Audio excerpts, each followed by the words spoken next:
দিন ৫-৬ পরে ট্রেনে কুষ্টিয়া গিয়ে নামলাম। কলকাতার কাছে কুষ্টিয়া, নদিয়া জেলায় একটা মহকুমা। এখানে কি থাকবে, কিন্তু আমার কাছে একটা দেখবার জিনিস ছিল। আমার মাতামহ সেকালের ইঞ্জিনিয়ার ছিলেন। গোরাই নদীর উপর রেলওয়ে ব্রিজ তিনি তৈরি করেন, এ গল্প অনেক দিন থেকে মাতুলালয়ে শুনে আসছি। ঘুমের ঘরে ভালো দেখতে পেলাম না ব্রিজটা। জীবনে চাকুরি উপলক্ষে সেই প্রথম বিদেশে যাওয়া। ডাকবাংলোয় গিয়ে উঠলাম। ৩ দিন মাত্র এখানে থাকতে হবে। পথে বেরিয়েছি, আমার এক বন্ধুর সঙ্গে দেখা। কলেজে তার সঙ্গে পড়েছিলাম। সে আমায় দেখে তো অবাক, ধরে নিয়ে গেল তাদের বাসাতে, একরকম জোর করেই। আমার কোনো আপত্তি শুনল না। আমি তাকে বললাম, ভাই, গোরাই নদী ব্রিজটা দেখাবি? সে আর বেশি কি কথা, চলো আজই। বন জঙ্গল আর কচুবন ঠেলে ঠেলে গোরাই নদীর ধারে আমরা গিয়ে পৌঁছলাম। গোরাই নদীর উভয় তীরের মাঠে জঙ্গল বাঁশবনের শোভা দেখে সত্যি আমার চোখ জুড়িয়ে গেল। কতকাল কলকাতায় পড়ে আছি, বেরুতে পারিনি কোথাও। বন্ধুকে বললাম, ভাই বসি একটু। এখানে কেন, চলো এগিয়ে। ভাই, বেশ লাগছে, তুমিও বসো না।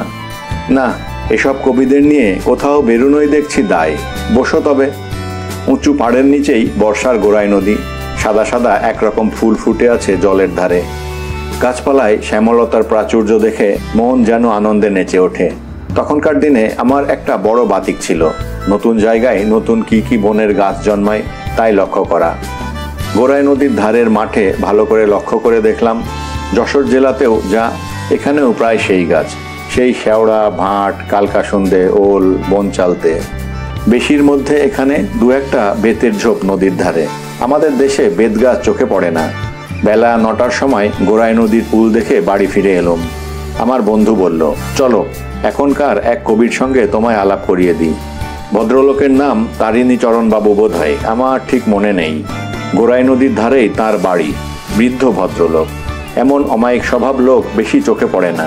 আমি তখন ছোকরা, আর তিনি আমার বাপের বয়সী, কিন্তু তার আচার ব্যবহারে, কথাবার্তায় এতটুকু পরিচয় দিলেন না যে তিনি বয়সে বা জ্ঞানে আমার চেয়ে অনেক বড়।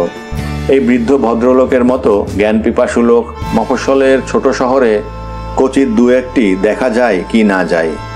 যতক্ষণ রইলাম তিনি আমার সঙ্গে রবীন্দ্রনাথ ও ব্রাউনিং সম্বন্ধে আলোচনা করলেন, কিন্তু তা যেন কত সংকোচের সঙ্গে, যেন পাছে আমি একটুও মনে না করি যে তিনি আমার সামনে তার বিদ্যাবত্তা ও পাণ্ডিত্য প্রদর্শন করছেন। মোহিনী মিল নামক বিখ্যাত কাপড়ের কল এখানেই অবস্থিত। ভেবেছিলাম দেখব, কিন্তু সময়ের অভাবে হয়ে উঠল না। পথে পড়ে গেলাম বিপদে। ট্রেনে যে কামরায় উঠেছি সে কামরায় আর দুজন বন্দুকধারী সেপাই টাকার থলে পাহারা দিয়ে কোথায় যেন নিয়ে যাচ্ছে। আমাকে ওরা প্রথমে বারণ করেছিল সে গাড়িতে উঠতে, কিন্তু গাড়িতে বেজায় ভিড় ছিল বলে আমাকে বাধ্য হয়ে ওদের কামরায় উঠতে হলো। গাড়ি তো ছাড়লো, মাঝ রাস্তায় তারা কি বলাবলি করলো। একজন চলন্ত গাড়ির ওদিকের দরজা খুলল, আর একজন আমার হাত ধরে টানতে লাগলো। ওরা গাড়ি থেকে আমায় ফেলে দেবে। আমি প্রথমটা ওদের মতলব বুঝতে পারিনি, কারণ এ ধরনের ব্যাপার ধারণা করা শক্ত। আমি নিরীহ রেলযাত্রী, আমাকে তারা কেন ফেলে দেবে, এর যুক্তিসঙ্গত কারণও তো একটা খুঁজে পাইনি। ওদের অভিসন্ধি সম্বন্ধে আমার প্রথম সন্দেহ হলো গাড়ির ওদিকের দরজা খুলতে এবং সঙ্গে সঙ্গে আমাকে হাত ধরে টানতে। ওদের সঙ্গে জোরে পারবো না বেশ বুঝলাম। তখন আর একটা স্টেশনে না আসা পর্যন্ত যেভাবেই হোক আমায় রেলগাড়ির মধ্যে থাকতে হবে। আমি ওদের বললাম, কেন তোমরা আমার সাথে এরকম করছো? ওরা সে কথার কোনো জবাব দেয় না, শুধু হাত ধরে টানে। ওরা সে রাত্রে আমায় নিশ্চয়ই ফেলে দিত, কিন্তু ওদের প্রধান অসুবিধে দাঁড়ালো গাড়ির দরজাটা। দরজা যদি বাইরের দিকে খোলা থাকতো তবে দুজনে মিলে ঠেলতেও পারতো বা ওই রকম কিছু, কিন্তু এটা ভেতর দিকে খোলা যায়, সেই ধরনের দরজা। গাড়ির ঝাঁকুনিতে সেটা কেবল ঝুপঝুপ করে বন্ধ হয়ে যাচ্ছে, সুতরাং একজনকে ধরে থাকার দরকার সেটাকে। আমি ওদের সঙ্গে কোনো চেঁচামেচি কি গোলমাল করছি নে, মাথা অনেকটা ঠান্ডা করে রেখেছি, কারণ আমার মনে হলো ক্রমে যে এরা মাতাল হয়েছে, এরা কি করছে এদের জ্ঞান নেই। ঝগড়া কি চেঁচামেচি করলে মাতাল অবস্থায় রেগে চাই কি আমায় গুলি করেও বসতে পারে। ট্রেনের বেগও কমে না, কোনো স্টেশনও আসে না, শেকল টানবার উপায়ই নেই, কারণ যে দরজা দিয়ে তারা আমায় ফেলে দেবে শেকল টানতে গেলে তো সেই দরজার কাছেই যেতে হয়। দরজার মাথার ওপর শেকল টানার হাতল। আমি ওদের ক্রমাগত বোঝাবার চেষ্টা করছি, একজনকে মেরে ফেলে তাদের লাভ কিছু নেই, বরং তাতে পুলিশের ভীষণ হাঙ্গামে পড়ে যেতে হবে। তাছাড়া নরহত্যা মহাপাপ, রামচন্দ্রজি ওতে যে রকম চটেন অমন আর কিছুতেই চটেন না। স্বর্গে যাবার অত বড় বাধা আর নেই। তুলসীদাসের দোহা এক আধটা মনে আনবার চেষ্টা করলাম, কারণ রামচরিত মানস আমার পড়া ছিল, কিন্তু বিপদের সময় ছাই কি কিছু মনে আসে। এমন সময় গাড়ির বেগ কমে এলো। কোনো এক স্টেশনে আসছে এতক্ষণ পরে। মাঠের মধ্যে গাড়ি দাঁড়িয়ে গেল। সামনেই কি স্টেশন, লাইন ক্লিয়ার দেওয়া নেই সিগন্যালে। গাড়ি দাঁড়াবার সঙ্গে সঙ্গে ওরা আমায় ছেড়ে দিল। আমিও একটি কথাও বললাম না, মাতালকে চটিয়ে কোনো লাভ নেই। পরের স্টেশনে গাড়ি দাঁড়ালো একটু পরেই। আমি আমার জিনিসপত্র সামান্য যা ছিল তা নিয়ে অন্য কামরায় চলে গেলাম। রাত তখন 11টা কি তার বেশি। একবার ভাবলাম গার্ডকে ঘটনাটা জানাই, কিন্তু ছোট স্টেশন, অন্ধকার রাত, গার্ডের গাড়ি অনেক পেছনে, যেতে যেতে ট্রেন ছেড়ে দেবে। মনে মনে ভাবলাম রাজবাড়ি স্টেশনে ট্রেন এলে রেল পুলিশকে বলবো, কিন্তু রাজবাড়ি নেমে আর গোলমালের মধ্যে যেতে ইচ্ছে হলো না। মাতালদের সঙ্গে এক গাড়িতে ওঠা আমারই ভুল হয়েছিল। এরপর যেখানে গিয়ে নামলাম সেটা হলো ফরিদপুর। নাম শুনে আসছি চিরকাল, অথচ কখনো দেখিনি ফরিদপুর। কি যে ভালো লেগে গেল জায়গাটা। এখানে পূর্ববঙ্গের মেয়েদের স্নেহস্পর্শ লাভ করবার সৌভাগ্য আমার সর্বপ্রথম ঘটেছিল। কি জানি কেন তখনও মনে হয়েছিল, এবং আমার আজও মনে হয়, পূর্ববঙ্গের মেয়েরা উদারতায়, নিঃসংকোচ আত্মীয়তায় ও মনের ঐশ্বর্যে আমাদের পশ্চিমবঙ্গের মেয়েদের চেয়ে অনেক বড়। লেখাপড়ার দিক থেকেও পূর্ববঙ্গের মেয়েরা আমাদের অঞ্চলের মেয়েদের চেয়ে শিক্ষিতা। এমন সব পরিবার দেখেছি, তারা আর কিছু না পড়ালেও অন্তত ম্যাট্রিক পাশ করিয়ে রাখে। ম্যাট্রিক পাস লেখাপড়া শেখার বড় মাপকাঠি না হতে পারে, কিন্তু পিতামাতা যে মেয়েদের শিক্ষা দেওয়ার প্রয়োজনীয়তা স্বীকার করেন, এটুকুও তো তা থেকে বোঝা যায়। ফরিদপুর ডাক বাংলোয় গিয়ে উঠবার আগে আমার মনে পড়ল, আমহার্স্ট স্ট্রিটের মেসে যে অমুকবাবু থাকতো তার বাড়ি ফরিদপুর। দেখি তো খোঁজ করে। দেখা পেলাম, এবং ভদ্রলোক ঠিক বন্ধু নন, কারণ এর পূর্বে তার সঙ্গে আমার পরিচয় ছিল সামান্যই। আমাকে তার বাড়ি নিয়ে গেলেন। বাড়ি যাবার 1 ঘন্টার মধ্যেই তার মা আমাকে বাড়ির মধ্যে নিয়ে গিয়ে বসালেন। এমনভাবে আলাপ করলেন যেন আমি কতকালের পরিচিত। 3 দিন সেখানে ছিলাম। কাজ শেষ করে বিকেলের দিকে স্টিমারে ফরিদপুর থেকে বেরোবো। ঘোড়ার গাড়ি ডেকে নিয়ে বাসায় জিনিসপত্র তুলতে এলাম। বাইরে যে ঘরটাতে থাকি সেটাতে ঢুকে দেখি বন্ধুটির দিদি আমার বিছানাটা বেশ ভালো করে ঝেড়ে পেতে দিচ্ছেন। মশারিটা টান টান করে টাঙিয়ে দেবার চেষ্টায় আপাতত তিনি খুব ব্যস্ত। আমি বন্ধুর দিদির সঙ্গে তত বেশি আলাপ করিনি ইতিপূর্বে। তিনি বিধবা, বয়সও খুব বেশি নয়। তাকে দেখে আমি সমীহ করে ঘরের বাইরে চলে যাচ্ছি। উনি বললেন, চা না খেয়ে যেন আর কোথাও বেরোবেন না। আমি বললাম, দিদি আমি গাড়ি এনেছি ডেকে, টেপা খোলা গিয়ে স্টিমার ধরবো। তিনি একটু অবাক হয়ে বললেন, আজই? কেন? হেসে বলি, পরের চাকরি দিদি, থাকবার কি জো আছে? দিদি স্নেহের সুরে জোর গলায় বললেন, আজ ভরা আমাবস্যে, আজ আপনার যাওয়া হতেই পারে না, আজ থাকুন। আমি অবাক হয়ে ওর মুখের দিকে চাইলাম। নিজের বোনের মতো সহজ সরল দৃঢ় আত্মীয়তার সুর। কোথাকার কে আমি, নামধাম জানা নেই। 2 দিনের মেসের বন্ধু ওর ভাইয়ের, তাও কতদিন আগের। যেতে মন সরল না, গাড়ি সেদিন ফিরিয়ে দিলাম। আরেকটা ঘটনা ঘটেছিল মাদারীপুরের ডাক বাংলোতে। ফরিদপুর থেকে গিয়েছি মাদারীপুর। হাতে টাকা কড়ি ফুরিয়ে যেতে কেশরামজিকে পত্র লিখলাম। তিনি কিছু টাকা মনি অর্ডার করে পাঠিয়ে দিলেন খরচপত্রের জন্য। ডাক বাংলোয় থাকি, 5-6 দিন মাত্র আছি। কেউ আমাকে চেনে না মাদারীপুরে। পোস্টমাস্টার আমার মনি অর্ডার বিলি করতে অস্বীকার করল। যার নামে মনি অর্ডার সেই লোক যে আমি তা শনাক্ত করবে কে? এদিকে 5 দিনের ডাক বাংলোর ভাড়া বাকি, হাতে বিশেষ কিছুই নেই। বিষম মুশকিলে পড়তে হলো। সেই সময় ডাক বাংলোয় আমার পাশের কামরায় একজন মুসলমান ভদ্রলোক কাজ উপলক্ষে এসে দিন 3 ছিলেন। তার নাম আমার মনে নেই। মাদারীপুর থেকে কিছু দূরে কোনো স্থানের তিনি জমিদার। ডাক বাংলোর চৌকিদারের মুখে তিনি আমার বিপদের সব কথা শুনেছিলেন। একদিন আমায় ডাকিয়ে বললেন, আপনি কলকাতায় থাকেন? বললাম, হ্যাঁ তা বটে, কলকাতায় থাকি। তিনি বললেন, আমি সব শুনেছি আপনার বিপদের কথা। এখানে আপনাকে টাকা ওরা দেবে না। আমি আপনাকে শনাক্ত করতে পারতাম, কিন্তু তাতে মিথ্যা কথা বলা হবে। সত্যি আমি আপনাকে চিনি না। আমার প্রস্তাব এই যে, কলকাতার ভাড়া আপনাকে আমি দিচ্ছি, তাতে আপনি কিছু মনে করবেন না। পথিক ভদ্রলোক বিপদে পড়েছেন, এমন বিপদে সকলেই পড়তে পারে।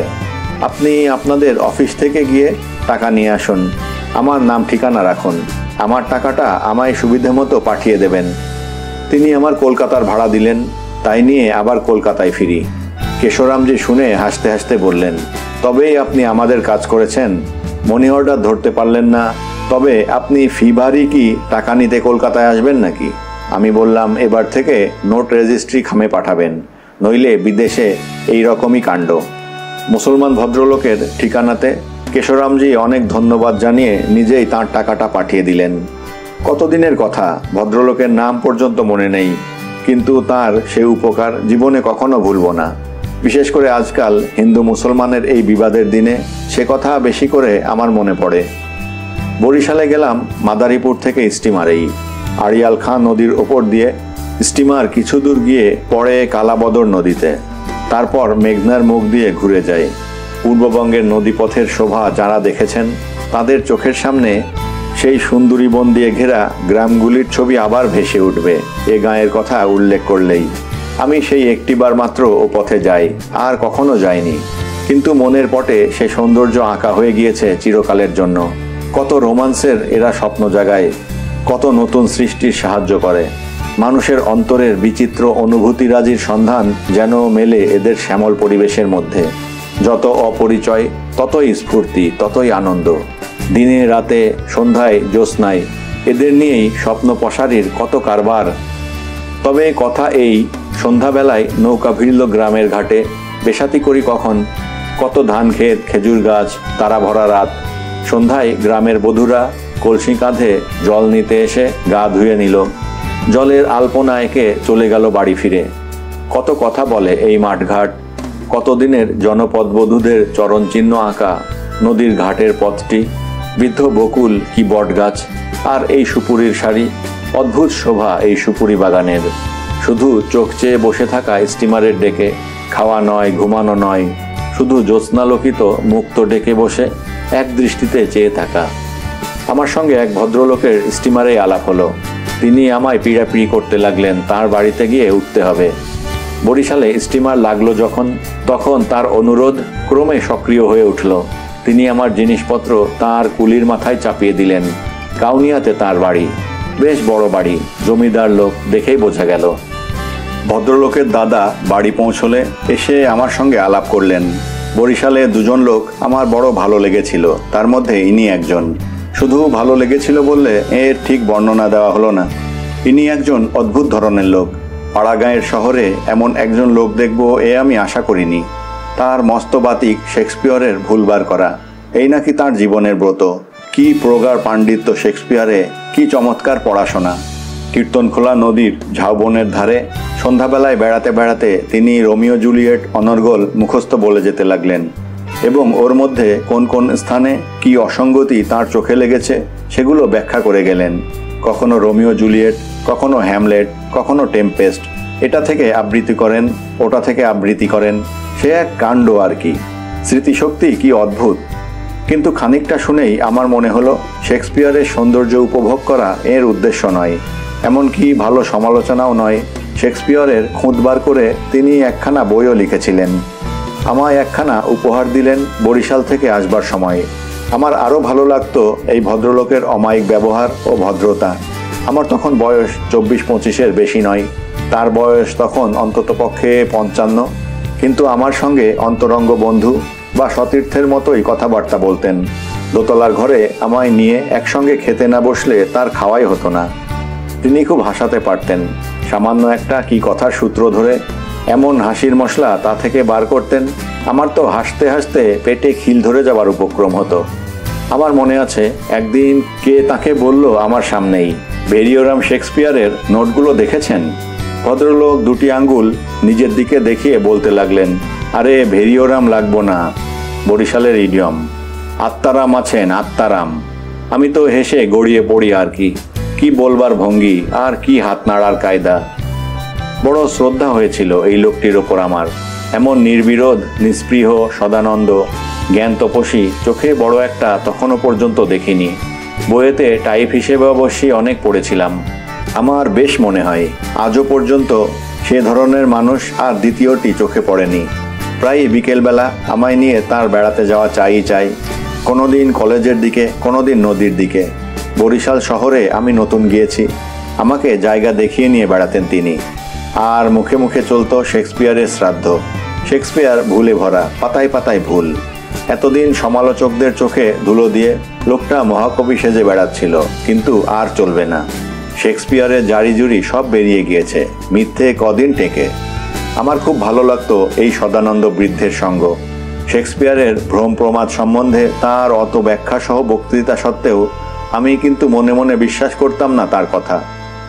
কলেজ থেকে সবে বেরিয়েছি, বড় বড় শেক্সপিয়রি সমালোচকদের নাম শুনে এসেছি সদ্য। তাদের অনেকের কাণ্ড দেখে এসেছি কলেজের লাইব্রেরিতে। তাদের বিরুদ্ধে বরিশালে কীর্তনখোলা নদীর ধারে উড়ানি গায়ে দেওয়া বৃদ্ধের মতবাদ আমার কাছে প্রলাপ ছাড়া আর কিছু মনে হয়নি। তবুও অবশ্যই শ্রদ্ধার সঙ্গে শুনে যেতাম। আর একজন লোককে এই বরিশালেই দেখেছিলাম, তার নাম কুঞ্জবাবু। গলির মোড়ে একটি বাড়ির বারান্দায় প্রতিদিন সকালে কুঞ্জবাবু বসে ছোট ছোট ছেলে মেয়েদের ধর্মমূলক গল্প শোনাতেন। আমি একদিন শুনেছিলাম তিনি প্রহ্লাদের গল্প শোনাচ্ছেন ওদের। এমন সুন্দর বলবার ক্ষমতা যে রাস্তার লোক কুঞ্জবাবুর গল্প শোনার জন্যে ভিড় করে দাঁড়িয়ে যেত। সেই গল্প শোনবার মতো জিনিস। যখনই আমি কুঞ্জবাবুকে দেখতাম সবসময়ই একদল ছেলে মেয়ে তাকে ঘিরে থাকতো। কুঞ্জবাবুর সঙ্গে একদিন আলাপ হলো অমনি এক রাস্তার ধারে।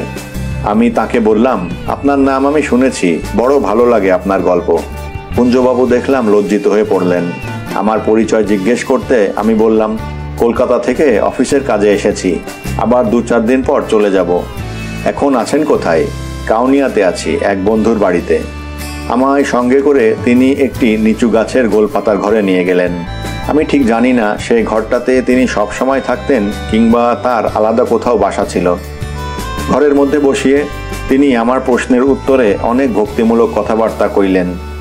আমায় একটা ছোট রেকাবি করে বাতাসা আর শশা কাটা খেতে দিয়ে বললেন, ঠাকুরের প্রসাদ, মুখে দিন একটু। সরল বিশ্বাসী ঈশ্বর ভক্ত লোক। তার পাণ্ডিত্য ততটা ছিল না যত ছিল ভগবানে বিশ্বাস ও ভালোবাসা। যতদিন বরিশাল ছিলাম মাঝে মাঝে তার সেই ছোট্ট ঘরটাতে গিয়ে তার সঙ্গে কথাবার্তা বলে বড় আনন্দ পেতাম। দুঃখের বিষয়, আমি বরিশাল থেকে চলে আসবার অল্প কয়েক মাস পরেই উপরোক্ত 2 ভদ্রলোকই পরলোক গমন করেন। কলকাতায় বসে এই খবর আমি কার কাছ থেকে যেন শুনেছিলাম। আমার যতদূর মনে আছে শেক্সপিয়ারের সমালোচক ভদ্রলোকের নাম অমূল্যবাবু। অমন আত্মভোলা ধরনের পণ্ডিত লোক আমি জীবনে খুব বেশি দেখিনি। বরিশাল থেকে খালপথে উজিরপুর বলে একটা গ্রামে আমার এক সহপাঠীর বাড়ি গেলাম বেড়াতে। একটা খালের মধ্যে দিয়ে গিয়ে আর একটা খালে পড়লাম। সেখান থেকে আর একটা খাল, সারা রাত্রি চলছে নৌকো। রাত 11টার সময় ইসলামকাটি বলে একটা বাজারে নৌকো থামিয়ে মাঝিরা খেতে গেল। বরিশালের মাঝিদের কথা ভালো বুঝি নে। আমি ওদের জিজ্ঞাসা করলাম, কত দেরি হবে রে রেঁধে খেতে? ওরা কি একটা বলল, আমি ধরে নিলাম 2 ঘন্টা দেরি হবে। অন্ধকার রাত। আমি নৌকো থেকে নেমে ইসলামকাটির বাজারে বেড়াচ্ছি। ক্রমে বাজারের পেছনের পথ দিয়ে ক্রমশ এগিয়ে চলেছি। আমার মনে তখন নতুন দেশ দেখার তাজা নেশা। যা দেখছি তাই ভালো লাগে। পথের ধারের বন্য সঠি ঝোপ, তাই যেন কি অপূর্ব দৃশ্য। নতুন এক হিসেবে বটে, কারণ সঠি গাছ আমাদের দেশে না থাকায় কখনো চোখে দেখিনি এর আগে। পুজোর ষষ্ঠী সেদিন বন্ধুর সঙ্গে কলেজে একত্র পড়তাম। সে আমায় বলেছিল, বরিশালে যদি যাও তবে আমাদের গ্রামে অবশ্যই করে যেও পুজোর সময়। সেই উপলক্ষে যাওয়া। কখনো এদিকে আসিনি। বরিশাল জেলার নামই শুনে এসেছি এতদিন। কতদূর এসে পড়েছি কলকাতা থেকে, কতদূর এসে পড়েছি নিজের গ্রাম থেকে। জগতে এত আনন্দ ও এত বিস্ময়ও আছে। কে কবে ভেবেছিল একদিন আবার ইসলামকাটি বলে একটা বহুদূর অজ্ঞাত স্থানে বুনো সঠি গাছের ঝোপ দেখব রাত্রিবেলা। বন্ধুর বাড়ি গিয়ে পৌঁছাই সকালবেলা। সে গ্রাম আমার ভালো লাগেনি। ছোট কর্দমাক্ত খাল বাড়ির সামনে, তার আবার বাঁধা ঘাট। আমাদের দেশের নদীর সৌন্দর্য অন্য ধরনের এবং এর চেয়ে কত ভালো কেবল সেই কথাই মনে হচ্ছিল। গ্রামের লোকের কথা ভালো বুঝতে পারিনে। কথার উচ্চারণের মধ্যে মিষ্টতা ও সরসতা আদৌ নেই। কতকগুলি স্বরবর্ণ ও ব্যঞ্জনবর্ণের উচ্চারণ রীতি কর্ণকে পীড়া দেয়। এরকম আমার মনে হবার একটি কারণ, সেই আমার প্রথম পূর্ববঙ্গে যাওয়া। তখন আমি ওখানকার গ্রাম্য কথা শুনতে মোটেই অভ্যস্ত ছিলাম না। এখন কানে অনেকটা সয়ে গিয়েছে। একটি ব্রাহ্মণ বাড়িতে পুজোর নিমন্ত্রণ রক্ষা করতে গেলাম বন্ধুর সঙ্গে। আমাদের অঞ্চলে শহরের টানে ক্রিয়াকর্মের খাওয়ানো ব্যাপারে যেসব শৌখিনতা ও বিলাসিতা এসে পড়েছে, বরিশাল জেলায় একটি সুদূর পল্লী গ্রামে সেসব থাকবার কথা নয়। সন্দেশ রসগোল্লার পরিবর্তে তাই এখানে নারকেলের নাড়ু আর পাকান্ন মিঠাই দিলেও নিন্দা হয় না। আর একটি জিনিস লক্ষ্য করেছিলাম, ওখানে প্রায় সকলেই ছাদা নিয়ে যায় এবং যেতে অভ্যস্ত, তাতে কোনো সংকোচ নেই কারো।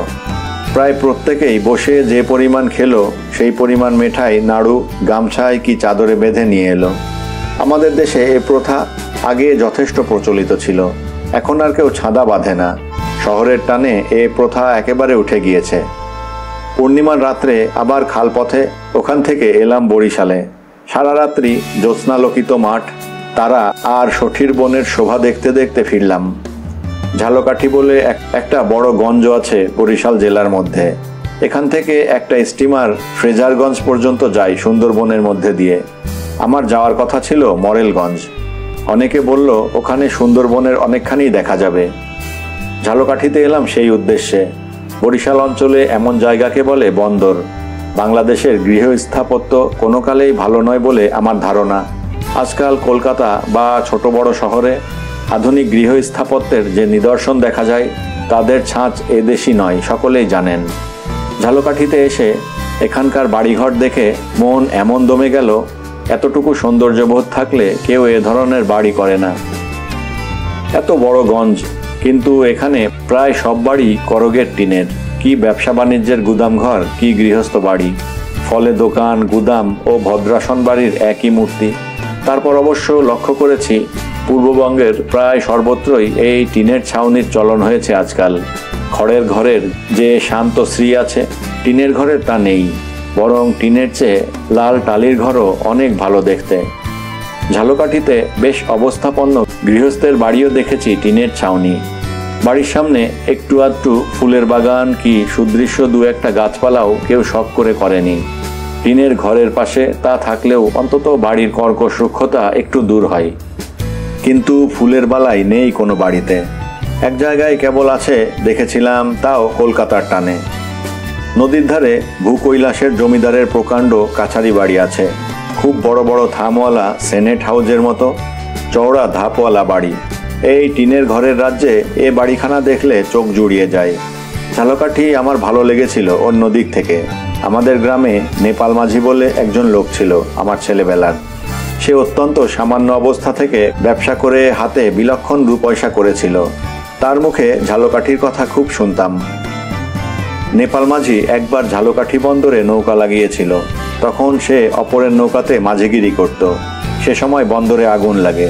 একজন লোক একটা কাঠের হাত বাক্স নিয়ে জ্বলন্ত ঘর থেকে বেরিয়ে এসে ওকে বলে, মাঝি বাক্সটা ধরে রাখো তো, আমি আসছি। এরপরে লোকটা আর নাকি ঠিক করতে পারেনি কার হাতে বাক্সটা দিয়েছিল। নেপালও স্বীকার করেনি। সেই হাত বাক্সটি সে আত্মসাৎ করে। অনেক টাকা পেয়েছিল বাক্সের ভেতর। সেই টাকায় ব্যবসা করে নেপাল অবস্থা ফিরিয়ে ফেলেছিল। এ গল্প অবশ্য নেপাল মাঝির মুখে শুনিনি। নেপালের শত্রুরা বলতো এ কথা। 3খানা বড় মহাজনী নৌকাতে সুপারি আর বালাম চাল বোঝাই দিয়ে সে ঝালকাঠি থেকে আমাদের দেশে যেত প্রতি বছর। আমি ঝালকাঠি বাজারের একটা বড় আড়তে নেপালের নাম করতেই আড়তের মালিক তাকে চিনতে পারল। বলল সে অনেকদিন আসে না, বেঁচে আছে কি জানেন? এত দূরে এসে যদি দেশের লোকের কথা শোনা যায় অপরের মুখে, আমার বাল্যকালের নেপাল মাঝির সন্ধান রাখে এমন লোকের সঙ্গে দেখা হয়, তবে সত্যি বড় আনন্দ পাওয়া যায়। 3 দিন পরে স্টিমারে বরিশাল থেকে চাটগাঁ রওনা হই। ছোট স্টিমার, লোকজনের ভিড়ও বেশি নেই।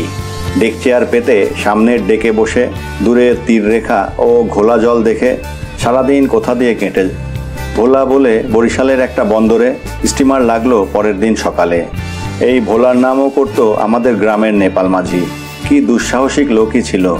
ধনপতি সদাগর কি ভাস্কো দা গামা জাতীয় লোক ছিল আমাদের নেপাল। ছেলেবেলায় কি তাকে ভালো করে চিনতাম? কোথায় আমাদের সেই ছোট্ট নদী, নদী তীরে বাঁশবনে ছায়া, কুঁচতলার ঝোপটি, আর কোথায় 7 সমুদ্র 13 নদী পারের বন্দর ভোলা। দ্বিতীয় দিন সন্ধ্যার সময় সন্দ্বীপের উপকূলে স্টিমার গিয়ে নোঙর করল, আর স্টিমার থেকে সব লোক নেমে চলে গেল। এমনকি খালাসিগুলো পর্যন্ত নেমে গেল। সন্দ্বীপের উপকূলে এই সন্ধ্যাটি আমার চিরদিন মনে থাকবে। আমার একদিকে বঙ্গোপসাগর, তার কুল কিনারা নেই।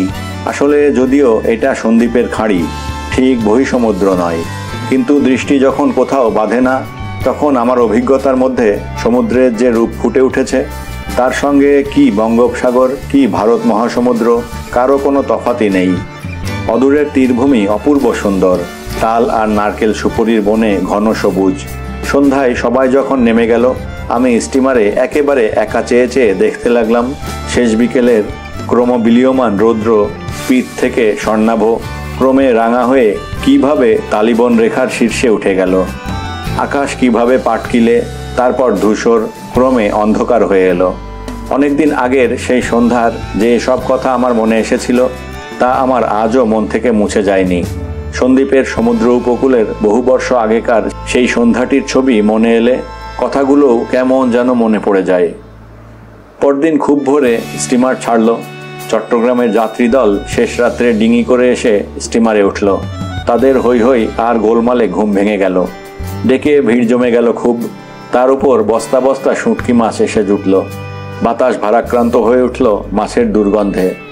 সকালে যখন সূর্যোদয় হলো, তার আগে থেকে দক্ষিণ দিকে কুলকিনারাবিহীন জলরাশি, বামে নোয়াখালী আর চট্টগ্রামের ক্ষীণ তীররেখা, আর কিছু দূর গিয়েই নীল শৈলমালা। সন্দ্বীপ চ্যানেল ছেড়ে স্টিমার অল্প কয়েক ঘন্টার জন্য বার সমুদ্রে পড়ল। তারপরেই কর্ণফুলীর মোহনায় ঢুকে ডবল মোরিংসে নোঙর ফেলল। চট্টগ্রাম সুন্দর শহর, তবে অত্যন্ত অপরিষ্কার পল্লীও আছে শহরের মধ্যেই। একটি জিনিস লক্ষ্য করেছি, কলকাতার বাইরের সব শহরের এক মূর্তি, সেই সংকীর্ণ ধুলোয় ভর্তি রাস্তা, গলিঘুঁজি, খোলা ড্রেন, টিনের ঘরবাড়ি। কেন জানি না এই সব ছোট শহরে দিন কয়েক থাকলেই প্রাণ হাঁপিয়ে ওঠে। দীর্ঘকাল এখানে যাপন করা একরকম অসম্ভব। তবুও চাটগা বেশ সুদৃশ্য শহর, এ কথা স্বীকার করতেই হবে। শহরের মধ্যে অনেকগুলি ছোট বড় পাহাড়। এর যে কোনো পাহাড়, বিশেষ করে কাছাড়ির পাহাড়ের উপর উঠলে একদিকে সমুদ্র ও অন্যদিকে বহুদূরে আরাকানের পর্বতমালার নীল সীমারেখা চোখে পড়ে। এখানে একটি পরিবারের সঙ্গে আমার ঘনিষ্ঠ আলাপ হয়ে পড়েছিল। আমি স্টিমার থেকে নেমেই এদের বাড়িতে গিয়ে উঠি। বাড়ির কর্তার নামে আমাদের সমিতির একখানা চিঠি ছিল। কখনো এদের চিনি নে, চাটগাঁয়ে এই প্রথম আমার আগমন। বেশ বড় বাড়ি। ঢুকে বাইরের ঘরে দুজন চাকরের সঙ্গে দেখা। জিজ্ঞেস করে জানলাম বাড়ির কর্তা কাছারিতে বেরিয়েছেন, আসতে প্রায় 4টে বাজবে। সুতরাং বসেই আছি, কাউকেই জানি না এখানে। কর্তার সঙ্গে দেখা করবার পরে যাব, না হয় একটু বসি। বাড়ির মধ্যে থেকে এসে চাকর জিজ্ঞেস করলো, মা জিজ্ঞেস করছেন আপনি কি স্নান করবেন? বললাম স্নানাহার করবার কোনো দরকার নেই এখন। আমার আসল দরকার শেষ হলে আমি এখান থেকে চলে যাব। না, তা হবে না বাবু, আপনাকে খাওয়া দাওয়া করতে হবে, মা বলে দিলেন। বাড়ির কর্ত্রীর আদেশ অমান্য করতে মন উঠল না। স্নানাহার সেখানেই করলাম এবং কর্তা কাছারি করে বাড়ি ফিরে এলে আমার সঙ্গে আলাপ করবার পরে বললেন, যদি কিছু মনে না করেন এখানেই থাকুন না কেন। আমি আপত্তি করলাম, ডাকবাংলোয় যাব ভেবেছি, কেন মিছে আপনাদের কষ্ট দেওয়া। আমার আপত্তি গ্রাহ্য হলো না। বৈঠকখানার পাশের ঘরটায় আমার থাকবার ব্যবস্থা হলো এবং এরপরে দিন 10 কাজের খাতিরে চাটগাঁয়ে ছিলাম। অন্য কোথাও আমায় ওরা যেতে দিলেন না। বড় উদার পরিবার। 2-5 দিনের মধ্যে আমি যেন তাদের বাড়ির ছেলের মতো হয়ে গেলাম। বাড়ির মধ্যে গিয়ে রান্নাঘরের মধ্যে খেতে বসি। মেয়েরা পরিবেশন করে, কাউকে দিদি কাউকে মাসিমা বলে ডাকি। তারাও আমায় স্নেহের চোখে দেখেন। 12 দিন পরে যখন আমি চাটগাঁ ছেড়ে কক্সবাজার গেলাম, তখন সত্যি তারা অত্যন্ত দুঃখিত হয়ে পড়লেন। বারবার বলে দিলেন আমি যেন ফিরবার সময় আবার এখানে আসি। কক্সবাজারে যাবার পথে মহেশখালী চ্যানেল নামে ক্ষুদ্র সমুদ্রের খাড়ি পড়ে। দূরে চর কুতুবদিয়াতে লাইট হাউস ও আদিনাথ পাহাড়ের দিকে চোখ রেখে আমি এদের কথা কতবার ভেবেছি। এতদূর বিদেশে যে আত্মীয় বন্ধু লাভ করব, তাদের ছেড়ে আসতে যে কষ্ট হবে, তারাও চোখের জল ফেলবে আমার আসবার সময়ে। এই অভিজ্ঞতা আমার জীবনে তখন নতুন, তাই বড় আশ্চর্য মনে হচ্ছিল ব্যাপারটা। কিন্তু পরবর্তী জীবনে কতবার এই অভিজ্ঞতা আমার যে হয়েছে, পর কতবার আপন হয়েছে, এমনকি আমার বিশ্বাস পর যত সহজে আপন হয়, আপনার লোক তত সহজেও হয় না এবং তত আপনও হয় না। কক্সবাজারে একদিন একটি ঘটনা ঘটেছিল। জীবনের সে এক বিপজ্জনক অভিজ্ঞতা। প্রাণ সংশয়ও ঘটতে পারত সেদিন। কক্সবাজারে সমুদ্রের ধারে সাগরবেলায় জোয়ার নেমে গেলে কড়ি, শঙ্খ, ঝিনুক ইত্যাদি কত পড়ে থাকে। বড় বড় সমুদ্রের ঢেউ এসে কুলে তাল দেয়। জ্যোৎস্না পক্ষের রাত্রি, কত রাত পর্যন্ত সেখানে একা চুপ করে বসে থাকি। যশোর জেলার একটি ক্ষুদ্র পল্লীগ্রাম থেকে কত দূর যেন চলে এসেছি। সেখানকার ক্ষুদ্র নদী ইছামতির কথা মনে পড়ে। ইছামতির দুপাড়ের বাঁশবনের কথা ভুলতে পারি না। এত দূরে বসে দেশের স্বপ্ন দেখতে কি যে ভালো লাগে। কাউখালী বলে ছোট্ট একটি নদী বা খাল কক্সবাজারের পাশ দিয়ে এসে সমুদ্রে পড়েছে। একদিন একখানা সাম্পান ভাড়া করে কাউখালী থেকে বার হয়ে সমুদ্রে বেড়াতে গেলাম। মাঝি মাত্র একজন। চাটগাঁয়ের বুলিতে বলল, কত দূর যাবেন বাবু? অনেক দূর, চলো সমুদ্রের মধ্যে, সন্ধ্যার পর ফিরব। আদিনাথ যাবেন? একটা ছোট পাহাড় সমুদ্রগর্ভ থেকে খাড়া উঠেছে, তার মাথায় আদিনাথ শিবের মন্দির। এই অঞ্চলের এটি একটি প্রসিদ্ধ তীর্থস্থান। অনেক দূর থেকে লোক আসে আদিনাথ দর্শন করতে। শিবরাত্রির সময় বড় মেলা হয়। কাউখালী নদী যেখানে এসে সমুদ্রে পড়ল, তার ডাইনে প্রায় মাইল 2 দূরে আদিনাথ পাহাড় সমুদ্র থেকে উঠেছে। আর ঠিক সামনে অদূরেই একটা বড় চড়ার মতো কি দেখা যাচ্ছে। মাঝিকে বললাম, ওটা কি চড়া পড়েছে? মাঝি বলল, না বাবু, ওটা সোনাদিয়া দ্বীপ। ভাটার পরে ওখানে অনেক কড়ি, শাক, ঝিনুক পড়ে থাকে। শুনে আমার লোভ হলো। মাঝিকে সোনাদিয়া দ্বীপে যেতে বললাম। মাঝি একবার কি একটা আপত্তি করলো। আমি ভালো বুঝলাম না ওর কথা। সাম্পান সাগর বেয়ে চলেছে। বিকেল 5টা। সমুদ্রের বুকে সূর্য ডুবু ডুবু। হু হু খোলা হাওয়া কাউখালীর মোহনা দিয়ে ভেসে আসছে। আদিনাথ পাহাড়ের মাথায় অস্ত সূর্যের রাঙা রোদ। মনে হয় যেন কতকাল ধরে সমুদ্রের বুকে ভাসছি। দূরের সাউথ সি দ্বীপপুঞ্জের অর্ধচন্দ্রাকৃতি সাগরবেলা, যা ছবিতে ছাড়া কখনো দেখিনি, তাও যেন অনেক নিকটে এসে পৌঁছেছে। তাদের শ্যাম নারিকেল পুঞ্জের শাখা প্রশাখার সঙ্গীত যেন শুনতে পাই। সোনাদিয়া দ্বীপে যখন সাম্পান ভিড়ল, তখন জ্যোৎস্না উঠেছে। ছোট্ট চড়ার মতো ব্যাপারটা। গঙ্গার বুকে বালি হুগলি শহরের সামনে অমন ধরনের চড়া কত দেখেছি ছেলেবেলায়। একটা গাছপালা নেই, বাড়িঘর তো নেই, শুধু একটা বালির চড়া। জল থেকে তার উচ্চতা কোথাও হাতখানেকের বেশি নয়। কিন্তু সে কি সুন্দর জায়গা। অতটুকু বালির চড়া বেষ্টন করে চারিধারে অকুল জলরাশি। জ্যোৎস্নালোকে দূরের তটরেখা মিলিয়ে গিয়েছে। আদিনাথ পাহাড়ও আর দেখা যায় না। সুতরাং আমার অনুভূতির কাছে প্রশান্ত মহাসমুদ্রের বুকে যে কোনো জনহীন দ্বীপই বাকি, আর কক্সবাজারের সমুদ্র উপকূল থেকে মাত্র 2 মাইল দূরের সোনাদিয়া দ্বীপই বাকি। আমাদের গ্রামের মাঠে বসে বৈকাল আকাশের দিকে চেয়ে মেঘস্তূপের মায়ায় রচিত তুষারমৌলি হিমালয়ের গৌরীশঙ্কর শৃঙ্গ কি ত্রিশূল কতদিন প্রত্যক্ষ করিনি কি। মনে কল্পনায় এই জগৎকে আমরা অহরহ সৃষ্টি করে চলেছি। আমরা নিজেরাই তার স্রষ্টা। প্রত্যেক মানুষটি স্রষ্টা। যার যেমন কল্পনা, যার যেমন ধারণা শক্তি, যেমন স্মৃতি ও অভিজ্ঞতার ভাণ্ডার, সে তেমনই সৃষ্টি করে। বই লেখা, উপন্যাস লেখাই শুধু সৃষ্টি নয়। প্রতিদিনের ধ্যান ও স্বপ্ন আমাদের চারপাশে মায়াজালের যে বুননি রচনা করে, তাও সৃষ্টি। তারই বাহ্য প্রকাশ হয় সঙ্গীতে, কথাশিল্পে, ছবিতে, নাটকে, কথাবার্তার মধ্যে, স্থাপত্যে, ভাস্কর্যে। কোন মানুষ স্রষ্টা নয়? ঝিনুক ও কড়ি যথেষ্ট পরিমাণে ছড়িয়ে আছে সারা চড়ার পরে। আর আছে এক ধরনের লাল কাঁকড়া। বালির মধ্যে এরা ছোট ছোট গর্ত করে গর্তের মুখে চুপ করে বসে আছে। মানুষের পায়ের শব্দ পেলে তাড়াতাড়ি গর্তের মধ্যে ঢুকে পড়ে। বোধহয় ঘণ্টাখানেক কেটে থাকবে।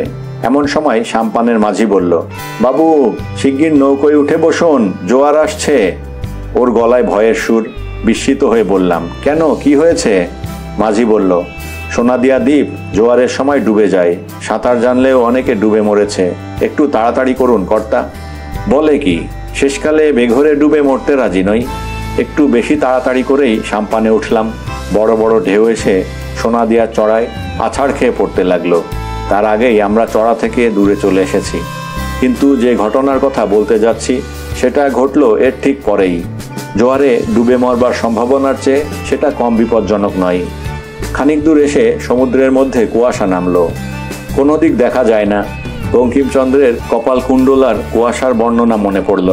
কুয়াশা এমন ঘন যে অত বড় আদিনাথ পাহাড়টা বেমালুম অদৃশ্য হয়ে পড়েছে। মাঝে মাঝে সাম্পানের দাঁড় ফেলার সময় যে ঢেউয়ের সৃষ্টি হচ্ছে, তার মধ্যে অসংখ্য জোনাকি পোকার মতো কি জ্বলে জ্বলে উঠছে। বসে বসে লক্ষ্য করছি অনেকক্ষণ থেকে। সমুদ্রের আলোকোৎক্ষেপী উর্মিমালার কথা বইতেই পড়েছিলাম এর আগে, এইবার চোখে দেখলাম। ঘণ্টাখানেক সাম্পান চলেছে, কুলের দেখা নেই। মাঝি কখনো বলে ওই সামনে ডাঙা দেখা যাচ্ছে, কখনো বলে আদিনাথ পাহাড়ের দিকে গিয়ে পড়ছি। আমার ভয় হলো সে দিক ভুলে আদিনাথ পাহাড়ের দিকেই যাচ্ছে। আদিনাথের নিচে সমুদ্রের মধ্যে 2-4টি মগ্ন শৈল থাকা অসম্ভব নয়। তাতে ধাক্কা মারলে সাম্পান চূর্ণ বিচূর্ণ হয়ে যেতে বেশি দেরি লাগবে না। যদি বার সমুদ্রে পড়ি দিক ভুল হয়ে, তবে বিপদ আরও বেশি। একবার কাগজে পড়েছিলাম সুন্দরবনের কি একটা জায়গা থেকে কয়েকটি লোক একখানা ডিঙ্গি নৌকো করে কোন দ্বীপে কুমড়ো আনতে যায়। ফিরবার পথে তারা দিক ভুল করে বার সমুদ্রে গিয়ে পড়ে। সমুদ্রে কি করে নৌকা চালাতে হয় তা তাদের জানা ছিল না। 11 দিন পরে ব্রহ্মদেশের উপকূলে যখন তাদের ডিঙি গিয়ে ভাসতে ভাসতে ভিড়ল, তখন মাত্র একজন জীবিত আছে। এ সময় হঠাৎ সে কথাটাও মনে পড়ল। মাঝিও যেন একটু বিপন্ন হয়ে পড়েছে। সে বলল, বাবু আপনার কাছে দেশলাই আছে? সাম্পানে মশাল আছে, একটা ধরিয়ে নি। তাকে বললাম, মশাল কি হবে? মশাল জ্বালা দেখে অন্য নৌকা কি স্টিমার আমাদের পাবে। একটা বিপদ আছে বাবু, এই পথ দিয়ে বড় জাহাজ রেঙ্গুন কি মংডু থেকে চাটগাঁ যায়। কুয়াশার মধ্যে যদি ধাক্কা লাগে তবে তো সাম্পান ডুবে যাবে। আর একটা বিপদ বাবু, মাঝে মাঝে বয়া আছে সমুদ্রের মধ্যে, তাদের মাথায় আলো জ্বলে। যদি কুয়াশার মধ্যে আলো টের না পায় তবে বয়ার গায়েও ধাক্কা লাগতে পারে। ঠিক সেই কারণে তো আমাদের মশালও না দেখা যেতে পারে অন্য নৌকা বা স্টিমার থেকে। মাঝি সে কথার কোনো উত্তর দিল না। আমি দেশলাই বার করে মাঝির হাতে দিতে যাব, এমন সময় কি একটা শব্দে চমকিত হয়ে বলে উঠলাম, কিসের শব্দ মাঝি? মাঝির গলার সুর ভয়ে বিকৃত হয়ে উঠেছে। সে বলে উঠল, বাবু সাম্পানের কাঠ আঁকড়ে ধরুন জোর করে, সামনে পাহাড়। এক মুহূর্তে বুঝে ফেললাম আমাদের সংকটের গুরুত্ব। সামনে আদিনাথ পাহাড়। দিক ভুল করে মাঝি সাম্পান নিয়ে এসেছে উত্তর পূর্ব দিকে। কিছুই চোখে দেখা যায় না, শুধু সাগরের ঢেউ। পাহাড়ের গায়ে আছড়ানোর শব্দে বোঝা যায় যে পাহাড় নিকটবর্তী। কিন্তু আরও 10 মিনিট কেটে গেল। পাহাড়ের গায়ে ঢেউয়ের শব্দ তখনও সামনের দিকে, কিন্তু সাম্পান যেন সে শব্দকে ছাড়িয়ে আরও উত্তরে চলে যাচ্ছে। ব্যাপার কি? মাঝিও কিছু বলতে পারে না। হঠাৎ আমার মনে হলো ঠিক সামনেই কাউখালী নদী সমুদ্রে পড়ছে। কুয়াশা তখনও খুব ঘন। এসব কুয়াশা ক্রমে ক্রমে পাতলা হয় না, অতর্কিতে এক মুহূর্তে চলে যাবে। আমি মাঝিকে বললাম, মাঝি নদীর মোহনা সামনে। মাঝি বলল, বাবু ও কাউখালী নয়, আদিনাথের ঝর্ণা। কুয়াশার মধ্যে ওই রকম দেখাচ্ছে। আমরা উত্তর দিকে যাচ্ছি ভেসে, এ জায়গাটা আরও ভয়ানক। মাঝি আমাকে যাই বলুক, ভয়ের চেয়ে এক ধরনের অদ্ভুত আনন্দই বেশি করে দেখা দিয়েছে মনে। সমুদ্রে দিকহারা হয়ে সংকটাপন্ন হয়ে পড়ব, এ তো বাল্যকালের স্বপ্ন ছিল। নাইবা হলো খুব বেশি দূর, মাত্র চট্টগ্রামের উপকূল। সমুদ্র সব জায়গাতেই সমুদ্র, মাথার ওপরকার আকাশ সব জায়গাতেই নীল। কল্পনা সর্বত্রই মনে আনে নেশার ঘোর। কিন্তু আমার অদৃষ্টে বেশি ঘটল না। আদিনাথের নিচে কয়েকখানা জেলে ডিঙ্গি বাঁধা আমাদের সাম্পানের আলো দেখতে পেয়েছিল। তাদের লোক মাঝিকে ডাক দিয়ে কি বলল, সেখানে অতি সহজেই আমাদের নৌকা ভিড়ল। আরও আধ ঘন্টা পরে কুয়াশা কেটে গেল। সেই জ্যোৎস্নালোকিত সমুদ্রবক্ষে সাম্পান ছেড়ে আমরা এসে পৌঁছালাম কাউখালী মোহনায়। দূরের সমুদ্র স্থির নিস্তরঙ্গ, তটভূমির ঝাউয়ের সারির মধ্যে নৈশ বাতাসের মর্মধ্বনি।